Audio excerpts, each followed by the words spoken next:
General Motors is one of the largest automotive manufacturing operations in the world. Back in the 80s, energy was really just a cost of doing business, and today anything we can do to reduce our energy helps us on a per vehicle basis.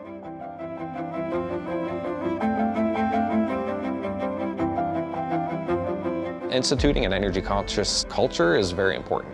Compressed air is our most expensive utility. It takes a tremendous amount of electricity to produce. There's a lot of handheld tools that use compressed air that are leaking. Part of the behavior that we're trying to address is compressed air awareness.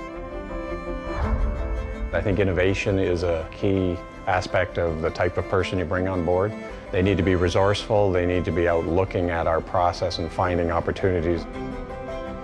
We've created a demonstration tool to simulate compressed air leaks with interchangeable nozzles. The intent of the demonstration tool is to calibrate people's ears so that they understand that a loud compressed air leak will cost a lot of money. For me, energy conservation, it's a passion that I've had for a number of years, and I was fortunate enough to find a role where I could channel that.